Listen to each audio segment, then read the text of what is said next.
about trust. I'm delighted today we're going to be joined by Justin Jackson and Francesca Granelli from Digital Remit, who will be taking together a wealth of evidence that's out there, as well as presenting some of their own original research around trust. So they're going to be talking to us about what it means to trust our colleagues and organisations, what the different types of trust are and how they come about, how we need better, not more trust, how trust and communication depend on each other, and how relationships and leadership are underpinned by trust, and ultimately what the ethics of trust are in the workplace. Before we get started, I'd just like to highlight this webinar is being recorded, and also if you have some questions, do place them in the chat box, and hopefully we'll have some time at the end to go through those with Justin and Francesca. So that does lead me to welcome them both, and thank you very much. Jennifer, fantastic. Thank you for your very kind introduction. As Jennifer says, my name's Justin, and I work across communications and marketing as my day job, and in the evening I am an academic. Today, though, I'm actually the warm-up act. I'm going to introduce what trust means to me, and then I'm going to hand over to Francesca, my colleague, as well as being a consultant with my company.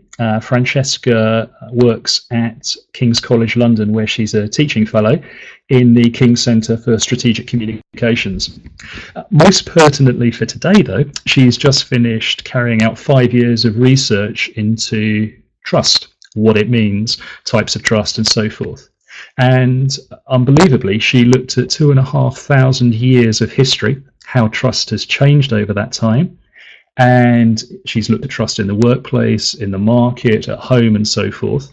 And at the end of that, what happened is pretty much what always happens in these sorts of research projects. She ended up with what I think is a fantastic framework for thinking about these issues, and has identified an awful lot of questions about trust that I think we as IC practitioners need to take on board. So our objective today is to try and present that framework to you, and also to raise some questions. Even 5 years on, there tend to be more questions than there are answers. So what we'll do, if that's okay with everyone, is leave a little bit more time than usual for those questions so we can have a great discussion at the end. So that's the plan. Okay, well, to introduce Francesca, I thought it would be really helpful to look at what trust means. And the way that I do that is I take a step back and I think about the sort of world where we wouldn't need trust. And for shorthand, I call that the perfect world. In a perfect world, we would have perfect knowledge and we'd have perfect reasoning. We'd know everything and we'd be able to calculate supremely well, perfectly in fact. There wouldn't be any uncertainty. We'd know everything, and we could calculate everything. But of course, we don't live in that perfect world. We don't have perfect knowledge. We don't have perfect reasoning. We face uncertainty.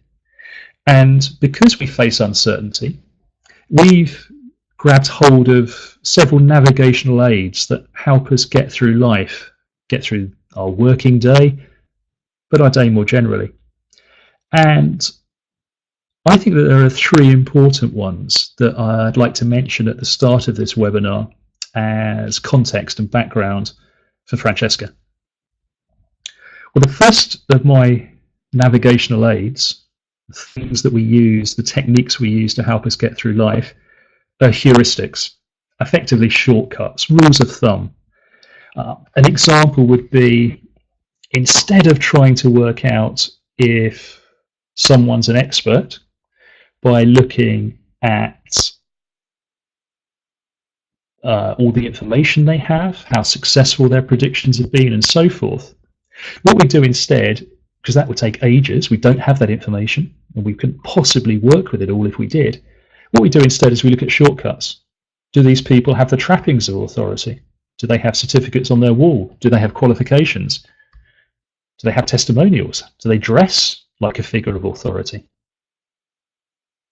So the first thing we do in this uncertain world, without perfect information, without perfect reasoning, is rely upon heuristics, shortcuts. But the second thing runs deeper, and that's emotions. This is actually quite new on the psychological, it's a new kid on the psychological block. And emotions have traditionally had quite a bad rap, certainly in Western culture. We've been told for the last 2,000 years, let alone since the Enlightenment, that we should give in to reason and not give in to emotion. Well, actually, psychologists and neuroscientists are beginning to understand now that emotions are actually really useful to us, because it's the same processes in the brain that give us emotions that help us form memories. And that means that when we form memories, they're stored with emotional tags. And this really helps us get through life in this uncertain, imperfect world. Because when we encounter a new situation, we compare that with previous experiences, previous situations. We pattern match to them. And when we find a match, we recollect that experience, that situation from the past. And when we bring it back into our mind, when we remember it, what comes with it are emotions. And that means that if we are in a situation now that reminds us of one in the past, and that one in the past made us feel sad, nervous, unconfident, fearful, then we're going to feel those emotions today. And that guides our actions. It suggests we should be wary now. So emotions are the second navigational aid that we use to get through this uncertain world. I think of them almost as a sort of personal store of wisdom. It's my experience guiding you for the future. Well, could there also be a social store of wisdom? And I think the answer is yes, and that's my third navigational aid. I think that there are stories, conventions, norms, culture that we get in our communities, and they can be understood as well as a store of wisdom. They guide us for the future based upon what's happened in the past. And all three of these are really important. Whether it's heuristics, emotions, or conventions, all three of these navigational aids are what enable us to act in this imperfect world that we face in the workplace and beyond. They allow us to overcome paralysis. When we need to act, we don't stop and gather more information. We don't stop and think about that information, because that could go on forever. Instead, in those situations of uncertainty, we take a leap of faith based upon those shortcuts, those emotions, those conventions. And for me, that is what trust is. Trust is that leap of faith. But because it comes from so many sources, it also suggests to me that there are multiple types of trust. And that's probably the best point for me to hand over to Francesca to explain, based upon her research, what different types of trust she's found.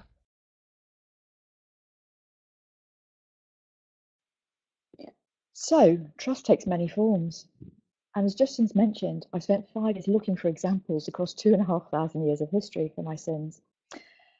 And I think there's a simple way of breaking down the various kinds of trust that are useful to us as practitioners. 2 points to start though, please. 1, I'm not saying that these are the only types of trust. As you might guess, it's far more nuanced.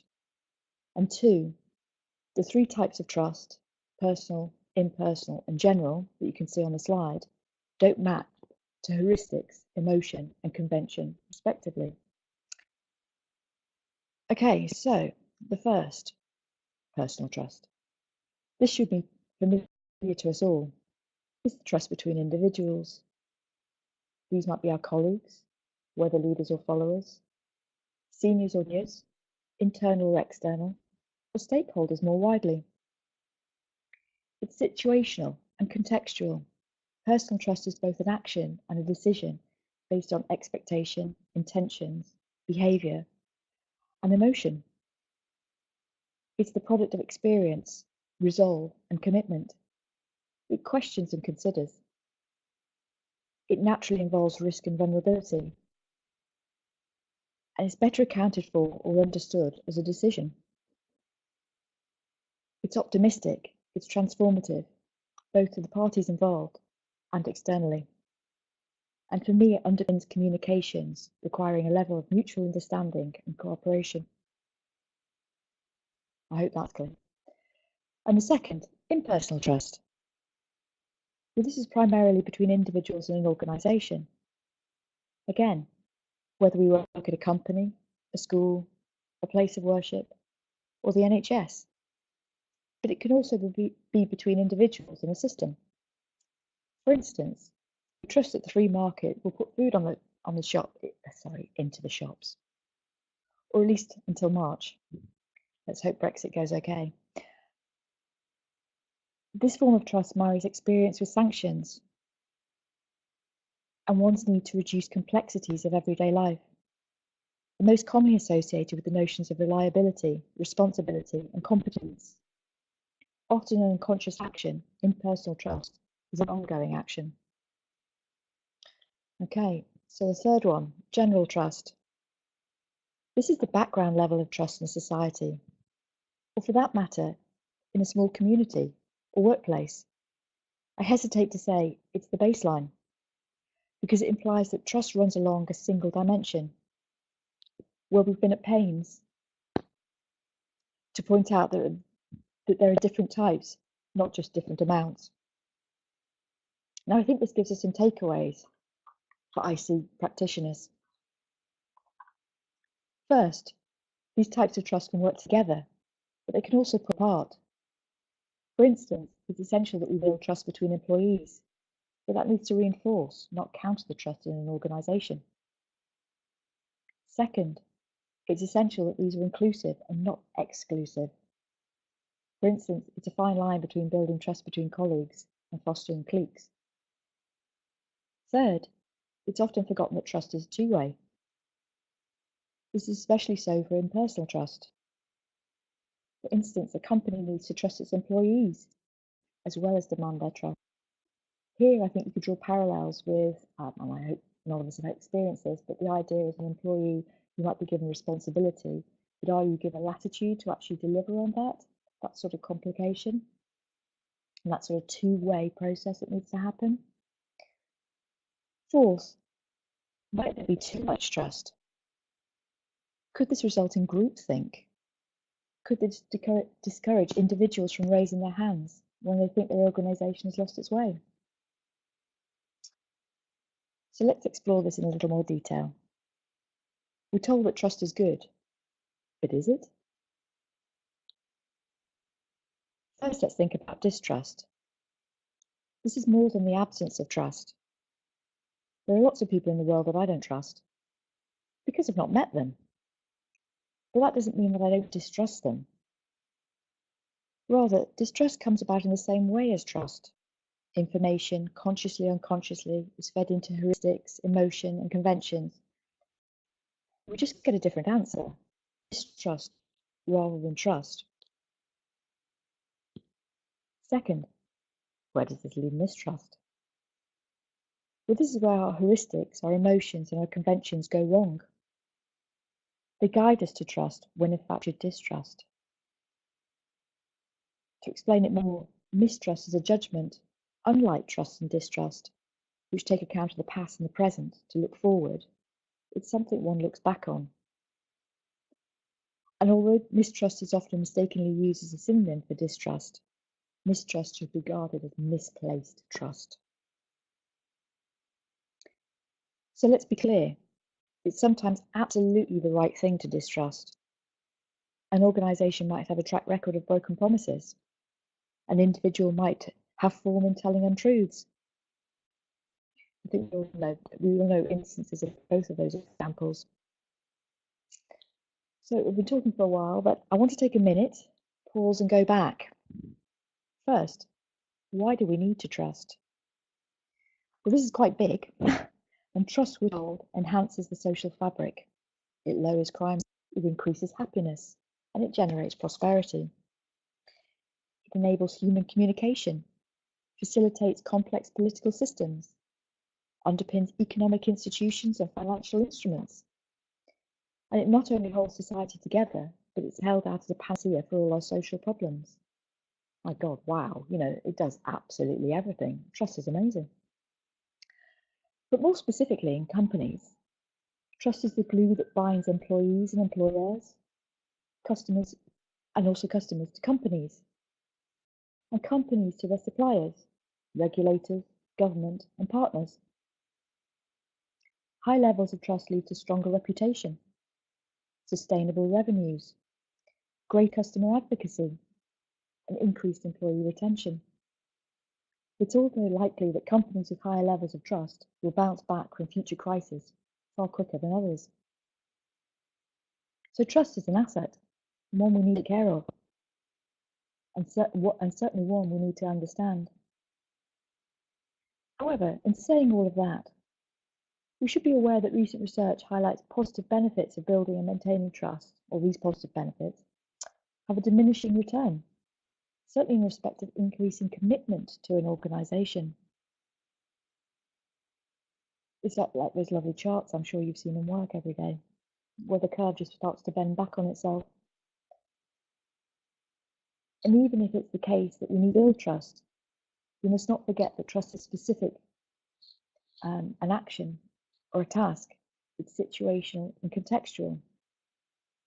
Therefore, when we seek to build, maintain, or rebuild trust, we need to be specific about every facet of trust.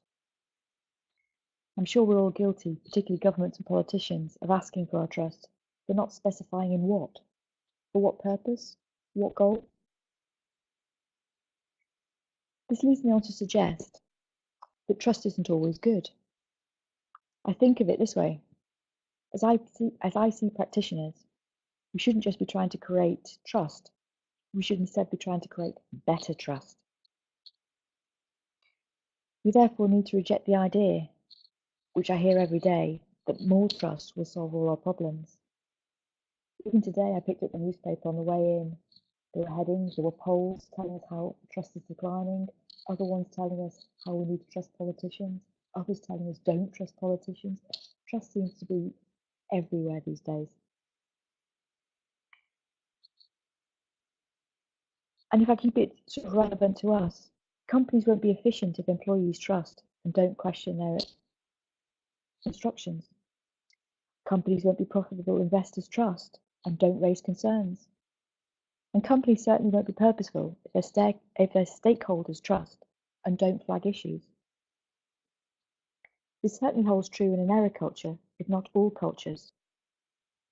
As a bit of an aside, and I'm sure, I don't know what companies you work for, but I'm sure you're aware, trust is culturally bound.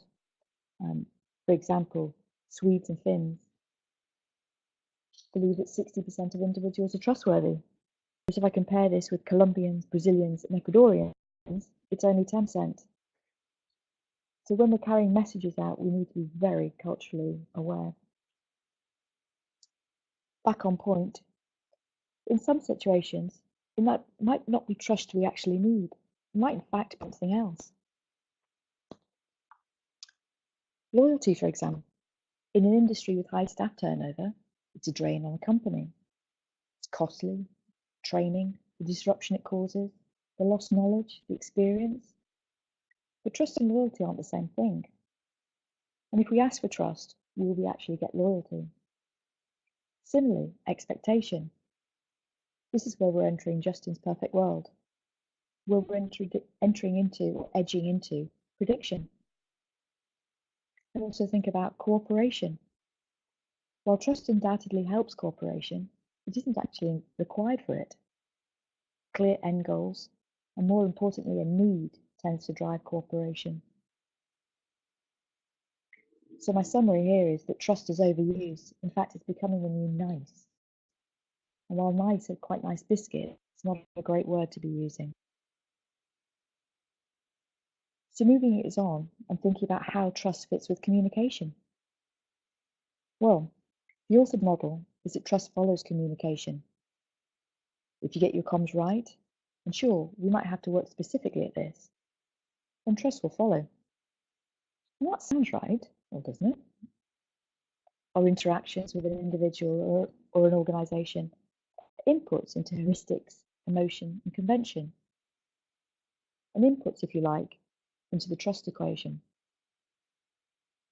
So again, we have an immediate takeaway for IC practitioners. Many of us will be familiar with the idea of integrated marketing communications and the 4 Cs. My point is that comms need to be coherent. The idea that the whole is greater than the sum of the parts. It's not just about what individual comms achieve, but the effect that they have overall on trust. And studies confirm the relationship between trust and comms is complex, and simple strategies focus on adjusting ET or the quantity of information may be ineffective. For dealing with all members of an organisation, we're back to one size does not fit all. Timely, accurate and useful information certainly help build trust among employees, co-workers, supervisors and stakeholders, as you'll all be very familiar with. I mean, what's vitally important is providing enough relevant information. And it's crucial to take account of context and rationale for decisions, for changes made, to explain the why, in addition to the what and the when. This is what we're taught, hopefully experience, and go on to teach, but isn't the whole truth. The orthodox view says trust depends on comms, but neglects the fact that comms depend on trust. There needs to be a shared language, of course, but I think it goes further than that. For communications to be effective, there needs to be an overlap of concepts, ideas, narratives, values, interests, and in short, a community. And that requires trust. Specifically, general trust. That doesn't mean, of course, that individual comms don't engage different types of trust. Some touchpoints, e.g. face-to-face, are personal by nature. Some, browsing the intranet, are impersonal. The remainder, sending a newsletter, could be either. And they can also engage heuristics, emotion, and conventions to different degrees. So there's an awful lot to think about. Above all, however, we shouldn't forget that trust is like a palimpsest. Both comms and trust build up layers over time. Now, I know we don't have a great deal of time this afternoon, but I should also like to throw out one final idea here. Is that it's not only a symbiotic relationship between trust and comms, but it's also between comms and heuristics, emotion, and conventions. They adapt all the better to suit us over time. So the takeaways are, internal comms can be incredibly powerful on the beliefs, attitudes, and behaviour of stakeholders. And, as always, with that power comes responsibility. Communications accumulate and can have a lasting effect. We've never started with a blank sheet of paper.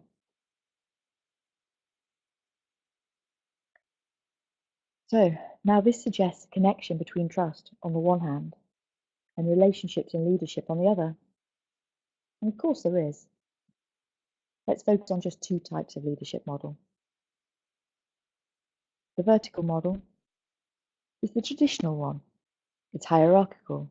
It typically vests leadership in a small number of individuals who are asked to trust the leader. Whereas the horizontal model, the newish kid on the block, is not hierarchical. Here, people within organisations lead each other, and we're asked to trust leaders. That's with an S. In other words, each other. It's my suggestion, though, that it isn't the best perspective. Instead of asking who we trust, we need to focus on how we trust. And when the same question arises in both models, what is the appropriate balance? And then the same question arises in both models. What is the appropriate balance between personal and impersonal trust? That is to say, to what extent should we best trust in the individual, and to what extent should we best trust in the system?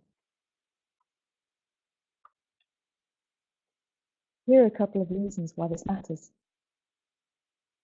First, if we trust a person, then that can help us cope with institutional change. Equally, if we trust in the system, then that helps us when colleagues or founders move on. Secondly, if we're betrayed by an individual, then trust in the organisation, the system, the process can see us through. Equally, if we're betrayed by an organisation, then trust in an individual can put that right. Impersonal trust can survive personal betrayal, and vice versa. So as practitioners, we need to be clear about this distinction. It's common these days to talk about brand equity.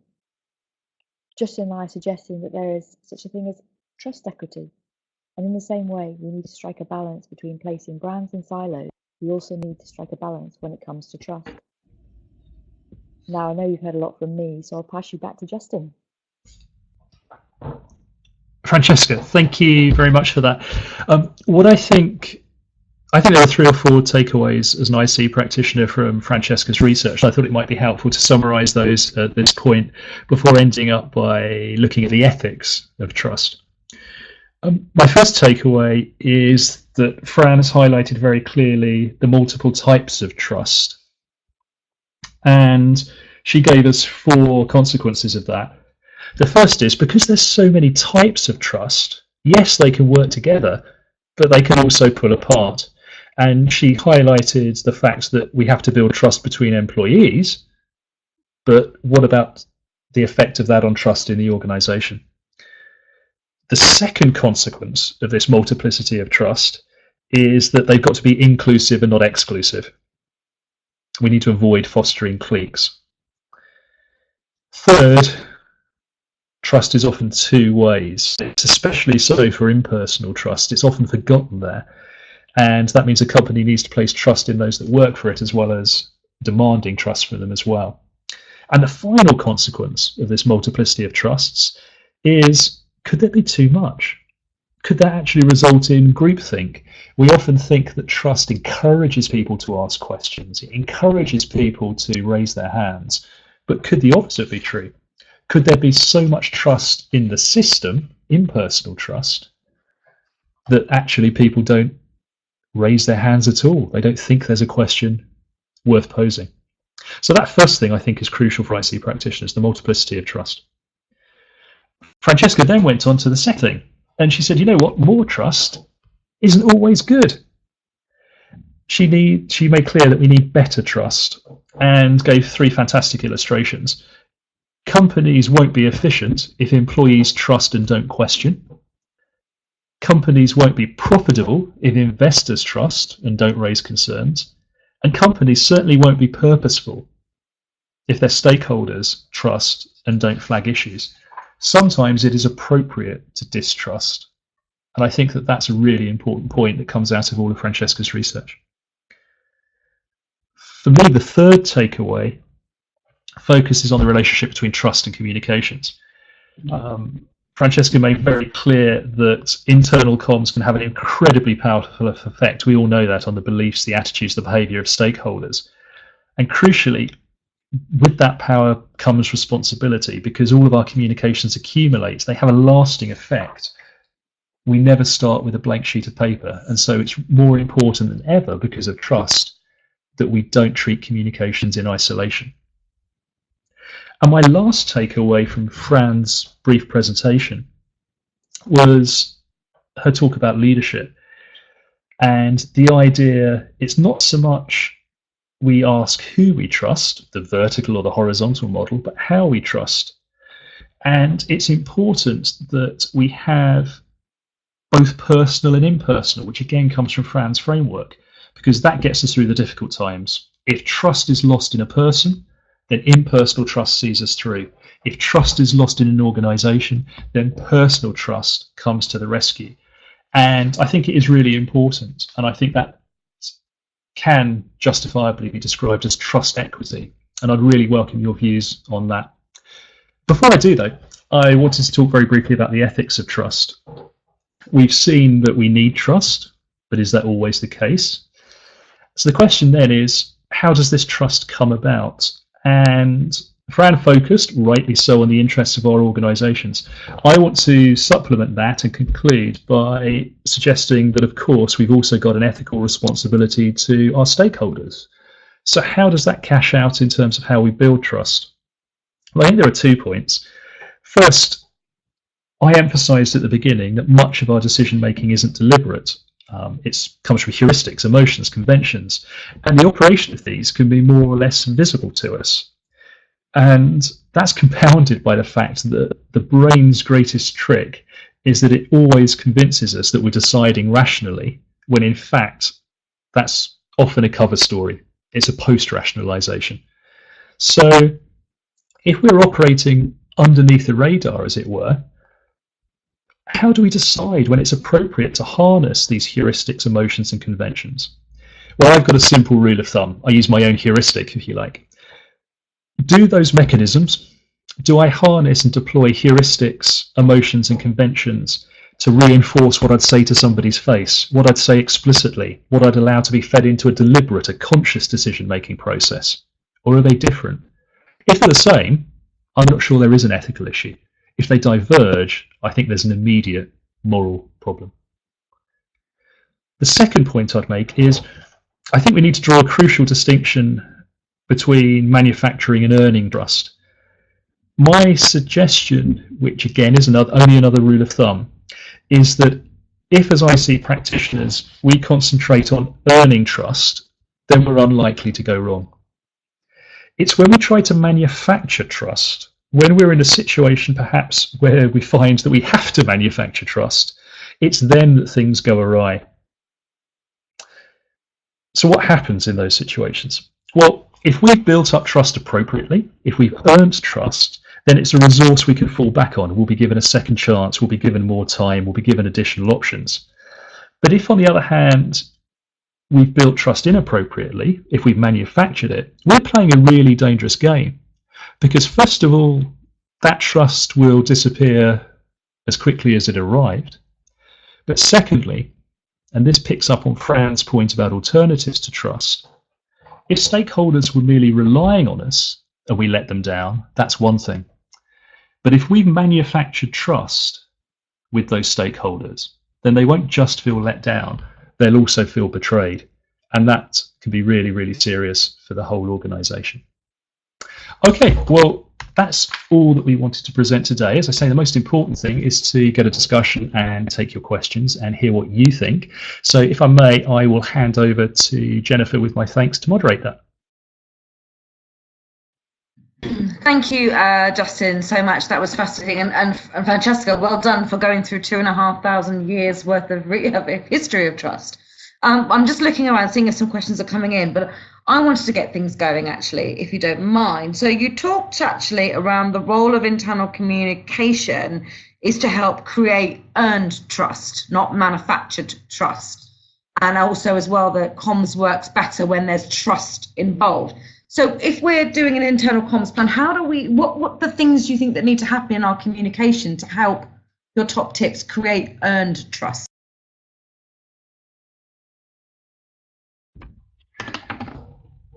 Jennifer, exactly, and that is the key question. The way that I understand that, again, is by going back to the concepts, this contrast between earned trust, the trust that we've built through how we've behaved in the past, if you like, our biography, how we've interacted with people, how we've treated them. That's trust that's built up over time, that's earned. Manufactured trust is very different. It's artificial. It is talking rather than doing. It is making claims and promises in a hope that those claims and promises will never be cashed in. So for me, there are two key points, I think, as an IC practitioner. The first is pretty familiar to us, which is that you earn trust by doing, not by saying, most of the time. And second, you should, I think, when you are exploring a difficult issue, not try and manufacture trust by saying, don't worry, we've got you covered. I think you should have a much more opening and questioning and collaborative exploration of those issues. So I think it's those two things. I think earned trust is doing, not saying. And I think earned trust is by having an open, discursive exploration of the issues rather than just saying, take our word for it, it will be fine. I don't know if Francesca's got anything to add to that.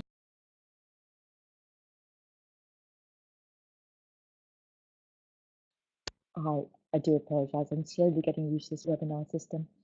What would I add to that? Justin, I think we've covered most of things. But earned trust, you described there about the doing, not just the saying. It's that sort of say-do gap you've also heard about. So if you are going to say something, or the company is going to say something, then it should deliver on it.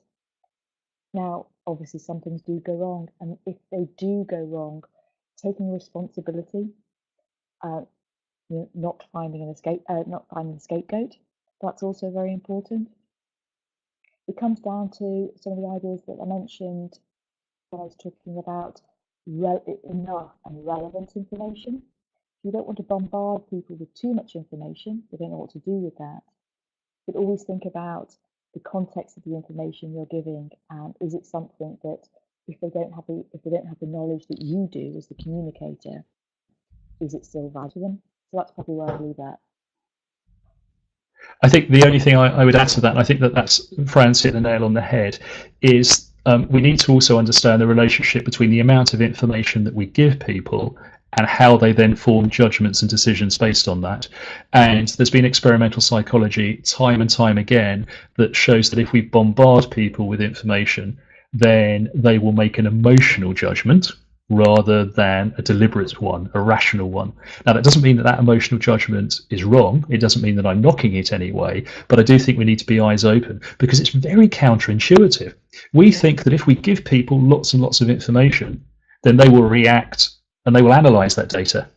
Actually, it's the reverse. We give people too much information, then people will respond to that using their emotional judgment.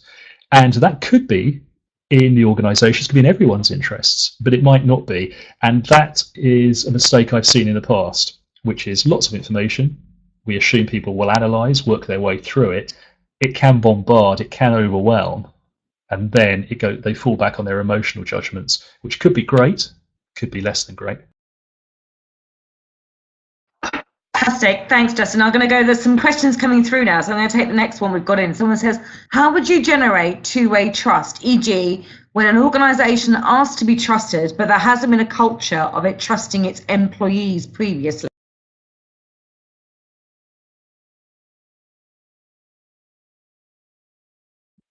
Questions. Okay, so how would I generate trust? Start small and work up with that one. It's that idea of trust building. So it's little baby steps. With baby steps, you can reach it. We're talking about an organisation here which hasn't had a culture of trusting. So what you could do is potentially set up almost a working group. That working group can try and find some action points which may help. The process of setting up the workshop, the working group, bringing people into it, agreeing something that needs to be worked on, and then actually delivering that. That is a way, because that's bringing the employees in, and it's also giving the company opportunity to sort of feedback. And if that works, and if they can see results from it, the company will tend to follow up, try something a little bit bigger next time.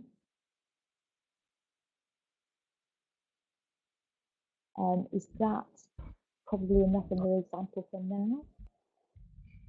Fran, I think for me, I think that's absolutely a key point, trust building. The other thing that strikes me as particularly relevant to the question, which I think was Catherine's, is this idea that if impersonal trust is absent, can we use personal trust as part of that trust building process? Because you brought out very clearly that impersonal trust has got our backs when there's no personal trust, and vice versa. So does that fit in here? I know some of the work you've done with Claire, for instance, about trying to bring together two countries, which would be a classic example of impersonal trust. A lot of that reduces to personal trust, and that's what facilitates the first baby steps. Is that right?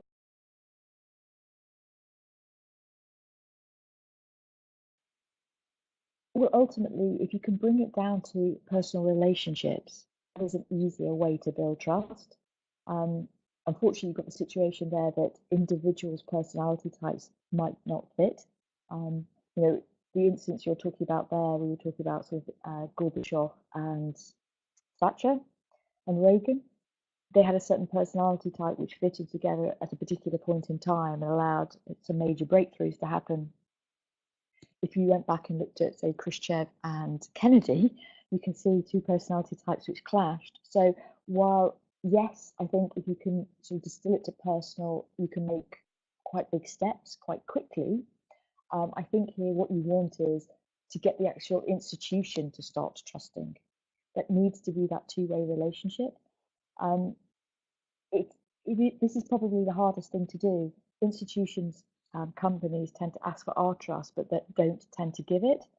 You see it far more successfully in, well, if I take, for example, something like the army, they're so comfortable in how they've trained individuals that then when they let them go off, shall we say, in smaller groups to achieve target, they can almost let go. They can create a situation whereby those individuals have a certain degree of empowerment, latitudes to operate, and there is trust working backwards and forwards. So soldier, shall we say, knows his back is covered, but the army as a whole knows that those soldiers will do what they're expected to do. So that could translate to a corporate as good training, good communications, and I think to build on that, it really is start little and then just keep reinforcing it. The other thing that occurred to me whilst I was again reading Catherine's question was that distinction you made between loyalty and trust. And have I understood it that sometimes an organisation needs loyalty from its employees, but it shouldn't be demanding their trust straight away? Is that right?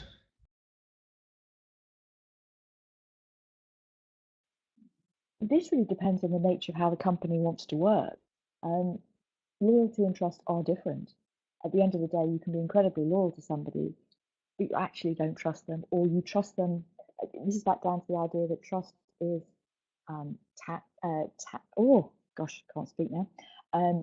Task orientated or action orientated. So the trust is quite specific, situated contextually, whereas loyalty, you just want to give your loyalty. It covers across every instance. So companies might want loyalty or they might want trust. I think a lot of what I'm trying to draw out here is, certainly as communicators, we need to be really clear on what it is that we're trying to communicate. So are we trying to communicate about trust, or are we trying to communicate about loyalty?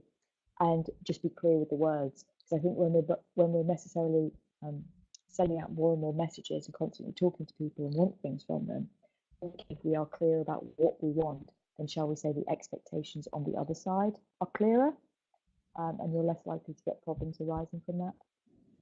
So an example of that might be, I'm very loyal to my organisation and I want it to prosper, but I don't necessarily trust it because I know it sometimes gets things wrong, and I therefore need to be a bit more quizzical and forceful in pushing back. So would that be an example of the distinction? Yeah, perfect example. Thank you. So there's another question here I'll pose to you both, if you don't mind, is can you suggest a way to measure and differentiate levels of personal, impersonal, and general trust in an organisation?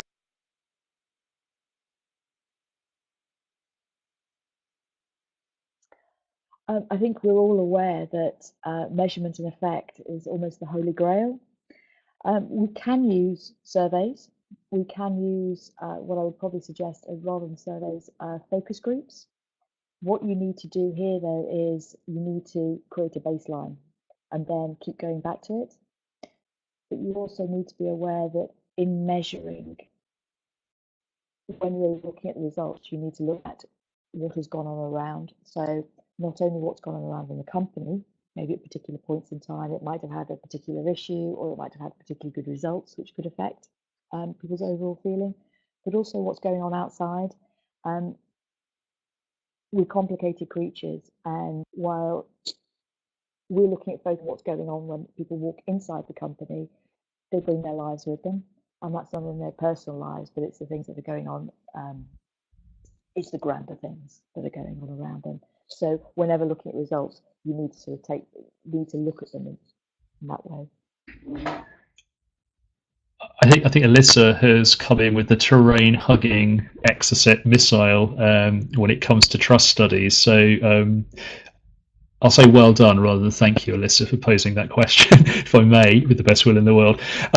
Yeah, you've got the classic problem of getting people accurately through survey research and so forth to explain what they think and so forth. And that's a problem across the board. And the classic response to that, of course, is to look at behavior rather than a revelation. What's also become, since I started working with Fran on these issues, is that there's a particular problem in getting survey responses in relation to trust, because it means so many things to so many different people. Francesca made clear that it's become the new nice, and everyone is in favour of trust, but it means so many things to so many different people. And rightly so, because there are multiple types of trust.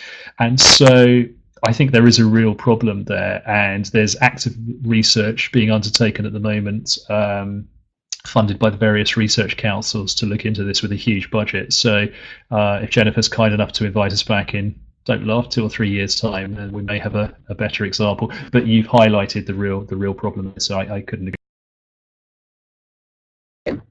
Thank you guys very much. Measurement is all of trust and behavior is one of the most trickiest things. Actually, internal communication measurement is one of the most trickiest things I think we face. So thank you for that. I'll move on to the next question now, where someone's asked us, how do we engage leaders with the idea of trust?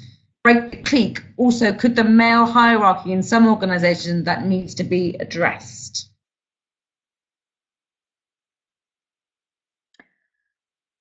Oh, how do you engage leaders with the idea of trust? Well, to support you, there are lots of texts out there that are just telling us how important trust is. It's been knocked on the door. So I think that should be a door that you can push against and open it. I think there's a lot of people who've done work the last sort of 5-10 years that have made trust something that we all talk about. I'm not quite sure in the question what you mean by break the clique there. So maybe we can come back to that. The idea that we're then moving on to the male hierarchy in an organisation, does that need to be addressed? I don't want to play to stereotypes, but it tends to be seen that women are more empathetic, and empathy and trust tend to go very well hand in hand. Women tend to be seen as listeners. Listening is really important in trust. So an incredibly male situation can create problems of its own making, but at the end of the day, men trust. So there is probably a way of working in the hierarchy that is there to slowly change it from within, because trust is one of those fabulous tools at our disposal to help bring about behavioural and attitudinal changes over time.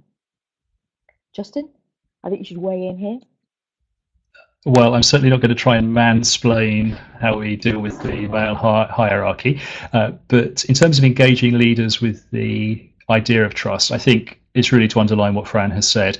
You're pushing at an open door in terms of approaching the board or management with anything based around trust. It's the buzzword at the moment. If anything, people are talking and have too much of an interest in trust. Where I think there's a real opportunity, though, is to dispel myths about what it's all about. And if I'm being really mercenary, because trust can mean so much, because trust has got this multiplicity of meanings, it does allow us as IC practitioners to put forward what we think is best practice in relation to trust, because it's got that flexibility in most people's minds of what it means. So it's not as if there's a one-size-fits-all approach to trust. Here you go, we'd like to run with this. I think it's actually quite advantageous to us that sometimes it can mean so much, and we can almost use it as a Trojan horse for other elements of internal comms that we'd like to suggest. But that's a little bit mercenary, so I probably shouldn't say that. I'm sure Jennifer will edit that out of the recording. So. I will leave it in. That's nothing wrong with a bit of mercenary sometimes, a bit of debate. Next question is, how do we break down systems and institutions without making our organisations inefficient?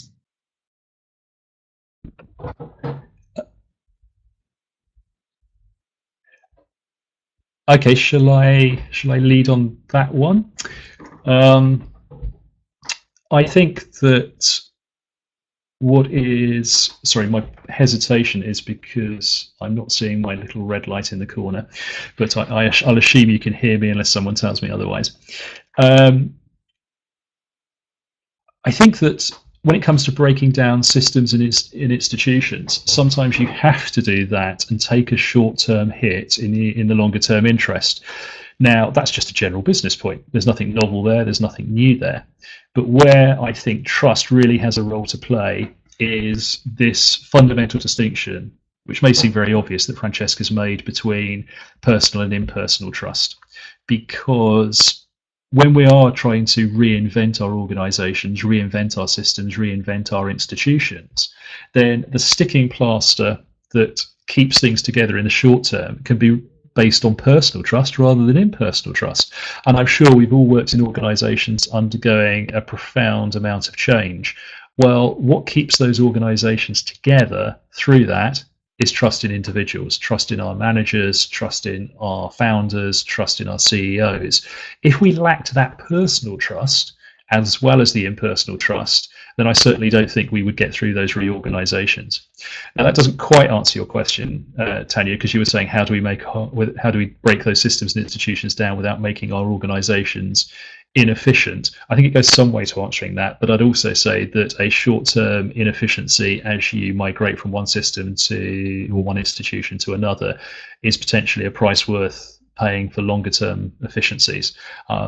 Although I would question whether efficiency is certainly not all an organization's about. I would talk also about effectiveness and so forth, but that's taking us a little bit off trust. The key point is Francesca's personal trust can supplement impersonal trust at times like this. I'm not sure if Fran has anything to add to that.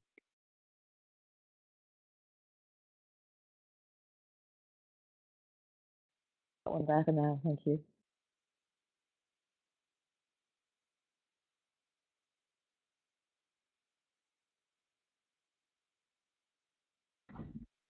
Okay, great. I shall move on to the next question then. Someone's asked, how do we counter the apparent general mistrust in experts and the seemingly growing trust in what other people say via either social media or the water cooler? How do we, I guess that's the personal and the impersonal trust again, but how do we counterbalance? Okay, well, there's a lot going on here. If I take the mistrust in experts first, I mean, we've had some famous sort of failures of experts. If we go back to Michael Fish and the weather, probably some of you are far too young for that. But I think we've had two problems here. One, there have been some epic failures. And instead of taking responsibility, holding their hands up and acknowledging that things sometimes go wrong and actually we don't have all the answers, they sort of ploughed on oblivious to this, which hasn't been great. The second one is that our expectations keep increasing, and we've been getting to a point where we genuinely expect experts to have all the answers. I think part of this is almost an exercise to go back and for us all to sort of acknowledge that we've made incredible strides, but we don't actually know everything. And even when so-called experts speak, quite often they're giving us something, a piece of research that they've looked into for years and years and years, which is so specific, but what we try and do is we apply it a lot wider. So on that one, I would say there's an educational piece to go on. And for experts themselves, what they have to do is demonstrate their credibility. So they have to highlight their educational qualifications that they've achieved. They have to be transparent about what it is that they're talking about, how they've approached it, what research they've used. They need to take responsibility when it's gone wrong. And I think over time, we'll start to rebuild that. I don't know whether most of you, a lot of this has been coloured by things like Iraq and the weapons of mass destruction. There's a whole area of research there, and unfortunately, the way our sort of politics and newspapers are moving has not made this issue any easier. I think experts are aware of the problem and are starting to try and fight back. Institutions like your own, they set rules, they have educational requirements, they monitor who actually joins. It's things like that that we can start to rely on and place more comfort in. And I think as long as making sure that they're robust, it will start to give us it'll start to reduce that mistrust, shall we say. Now, if we move that on, and I'm sure Justin will come in at some point, but what people are saying in social media in the water cooler, well, I trust, I don't know whether any of you have been reading the papers recently, but misperceptions. Humans just have a credible amount of misperceptions, added to the fact that we are bombarded with millions of pieces of information every day from what we advertising boards, the conversation by the water cooler, what your friends tell you. There is so much information coming, and actually, I think the bigger concern is which bits of information are sticky. That's probably the biggest concern, as opposed to we go around with, shall we say, silly or wrong ideas in our head, but it's actually the stickiness of the more pervasive ideas that we need to worry about, and they're the ones we need to sort of focus our attention on. If we're looking at from IC practitioners, I think what the company has to do, and you as the IC practitioners have to do, is constantly make sure that the information that you put out is correct. Read it, reread it, read it again, check it again, so that that builds up. That's this palimpsest that I'm sort of talking about, this idea of layering. So if you become, shall we say, trusted source of information, you don't need to worry about what's going on social media in the water cooler. That's probably a bit of a shortcut, but it's just trying to say that we can't deal with one thing because it's too big. So what we need to do is get our bit right. So make sure it's the right information, make sure it's going out on a timely basis, make sure you're consistent, make sure that say-do gap is, or there isn't a gap, shall we say. I think then you will become that trusted source, and we don't need to worry about the other things. But Justin, I know you'll have things to say on this point. And I shall have to be brief by the looks of it because of the time. Moira, that's a great question, and I think it is great in the sense that it's one of the fundamental questions that I think we face as a society at the moment. The good news, having let Alyssa down and said, I don't know the answers yet, I've got a feeling I do have some answers for your question. And it all comes down to psychology, and I'll mention just 2 points very briefly, but there's an awful lot more. I think, first of all, experts have brought a lot of this on themselves by not understanding the limits of their study, the limits of what they do. I hope, well, certainly Francesca's not included in that because she started off by talking about, she said today was about questions rather than answers. But I think experts come along thinking that they have certainty rather than uncertainty, and that clearly doesn't help. But where I think that experts have also brought a lot of this on themselves is that they focus on the rational rather than the emotional again. And I'm only going to listen to an expert if I can identify with what that expert's saying. And this is a form of trust, of course. And I'm only going to identify with that expert and what that expert is saying if there is a feeling of commonality. This goes back to evolutionary biology, and in particular evolutionary psychology, the idea that over millennia, it's been a good rule of thumb for us to believe people that we know, to trust people that are like us, because generally their interests are the same as ours, and they have our interests at heart as well. Whereas if people aren't like us, then there's no reason to think there's a commonality of or mutuality of interest.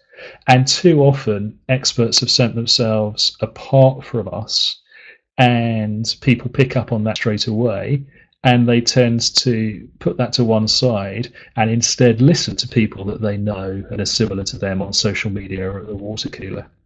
And I think that this is a huge challenge, but it's also an opportunity for communicators, not necessarily just internal communicators, but communicators more widely. If people have disengaged from experts and they've lowered their horizons of trust, it's now people that have some sort of relationship with them or similarity with them, then it's up to communicators to re-establish that relationship with experts by re-establishing that commonality, that community, and that similarity. And if that sounds obvious, then it is.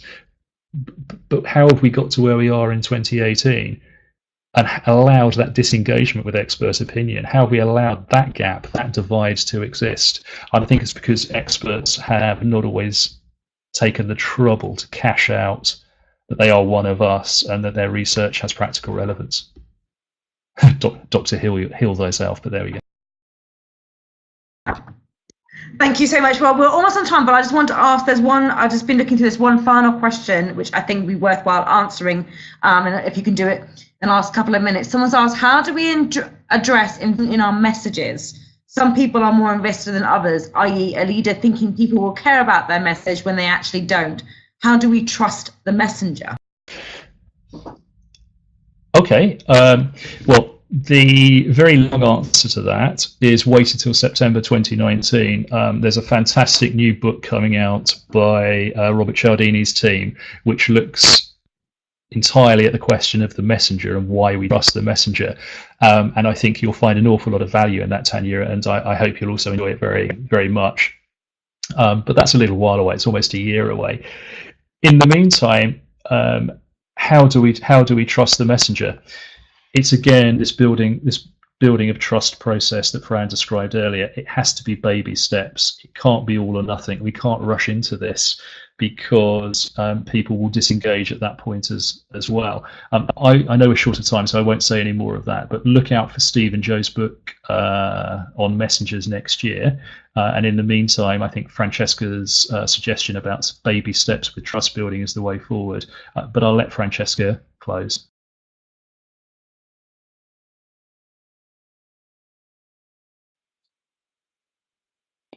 If we've got a brief moment, what would I say? Leaders care more about their message, or think that other people care more about the message. I think this is a lot about sharing values and purpose and being purposeful. And I think it's your job to possibly turn the leader's vision into something which is, rather than the leader pushing out a vision, it is sharing that vision and making people feel part of it. So it's trying to look at it from the other's perspective and shape the message in such a way that it feels as though it's going out to them. I think that's probably about as much time as we've got, so I'll probably better stop in case I've already been cut off anyhow. I just want to say a massive thank you, Francesca and Justin, for that. I have found that very enlightening myself, and understanding all those different types of trust and how it builds. But I think that, earning and manufacturing and how we deal with that as internal communicators, and I feel you've given us some great practical tips today. So I would just like to say a massive thank you to you both for joining us today. I hope everyone's enjoyed it, and we'll close it there. Thank you very much, everybody.